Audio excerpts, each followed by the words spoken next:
कपड़े धोने वाली बहू। शादी के पहले से ही विभा को कपड़े धोने का बड़ा शौक था।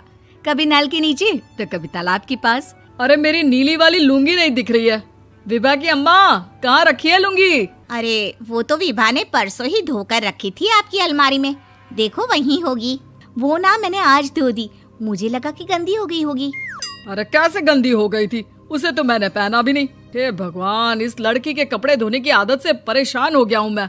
जितना तो घर में राशन नहीं आता, उससे कहीं ज्यादा डिटर्जेंट पाउडर का खर्चा है। इसकी शादी करवा दो, शादी जाए अपने घर में ही करे काम, फिर चाहे घर के कपड़े धोने हो या पूरे गांव के। हाँ ठीक बोल रही हो, देखता हूँ मैं कोई लड़का। वो दिन भी आ जाता है जब विभा को देखने लड़के वाले आ जाते हैं। लड़की मुझे अच्छी लगी। होने वाली सास कहती है, बेटी अगर कुछ पूछना है तो पूछ लो। वैसे तो हमारी लड़की बहुत ही शर्मीली है, जो बोल दो वो मान लेती है, इसे क्या पूछना होगा। अरे कैसी बात कर रही हो माँ, मुझे इन लोगों के घर रहना है, सवाल तो कई है। हाँ हाँ बेटा, पूछ लो ना, क्या पूछना है।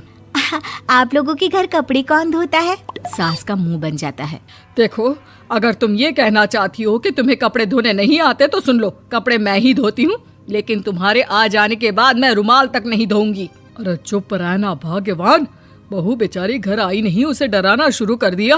वो क्या है ना बिटिया, अभी तक तो ये कल्लू की माँ ही धोती थी, लेकिन अब तुम्हारे पापा तो दहेज में वॉशिंग मशीन देंगे ही। तभी विभा की माँ बोल पड़ती है, सवाल भी पूछा तो क्या। वैसे भाई साहब, मशीन की तो फिर भी कपड़े धोने की कैपेसिटी होती है, मतलब जो बिटिया दे रहे हैं ना विभा, इसे कपड़े धोने का बहुत शौक है। ये आप लोगों के क्या, आस पड़ोस गांव मोहल्ले सबके कपड़े धो दे और उफ तक ना करे। बाहर देखा नहीं आपने कितने कपड़े सूख रहे हैं, सब हमारी बिटिया ने ही तो धोए हैं। बस भी करो ना माँ, शर्म आ रही इतनी तारीफ सुनकर। और तो और एक दाग निकाल कर दिखाओ तो मान जाऊं। हाँ अच्छा, माफ करना बेटा, मैंने गलत समझा। हमें तो रिश्ता बहुत पसंद है। और ऐसे जुड़ जाता है रिश्ता कपड़े धोने का शौक रखने वाली विभा का। उसकी शादी हो जाती है कोयला फैक्ट्री में काम करने वाले कल्लू के साथ। शादी के बाद अचानक विभा चिल्लाती हुई सास के पास आती है। सासू माँ, अरे सासू माँ कहाँ है आप? ये तो धोखा है, धोखा दिया आप लोगों ने मुझे। इसे ससुर के चक्कर के बारे में पता चल गया। अरे तो उसमें तुझे क्यों धोखा मिला है? अरे नल में पानी नहीं आता, कपड़े कैसे कब धुलेंगे? अच्छा, तू पानी नहीं आ रहा उसकी बात कर रही है। तो आपने क्या सोचा? कुछ नहीं। अच्छा, तेरी माँ ने कहा था कि कपड़े धोने का शौक है तुझे, याद आया मुझे। शौक बोलकर कपड़े धोने वाले मेरे जुनून को कम ना आके सासू माँ, कपड़ा धोना मेरा गुरूर है। तभी पति भी वहाँ आ जाता है। अभी मैंने इसे सनी देओल की फिल्म दिखाई है, उसी के डायलॉग मार रही है माँ। अच्छा सुन, साफ बता रही हूँ, पानी सुबह 4 से 6 और शाम को 10 से 12 आता है, समझी? विभा टाइमिंग सुनकर हैरान हो जाती है। ये क्या भूतों का मोहल्ला है? सुबह 4 बजे उठकर कौन कपड़े धोता है? 4 बजे टंकी में पानी जाता है, फिर सारा दिन धोना ना, किसने मना किया?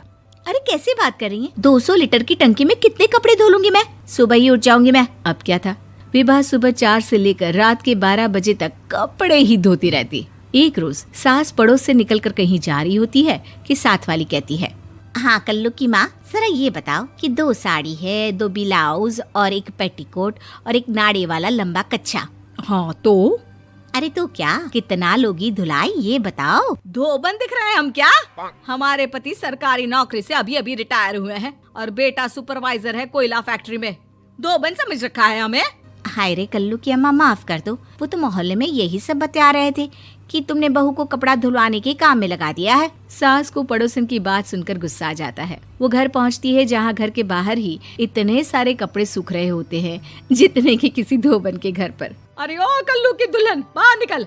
माँ जी यहीं आ जाओ, बाथरूम में चादर धो रहे हैं हम। अरे अभी हम धोते हैं, तुमको बाहर निकलो। ये आस पड़ोस वाले बोल रहे हैं कि हम बहू से कपड़े धुलवा कर उसे कपड़ा धोने वाली बना दिए हैं। अरे छोड़ो ना माँ जी, किन लोगों की बातों में आती हो? आस पास के लोगों का तो काम ही होता है कि वो किसी तरह सास बहू को लड़ा दे।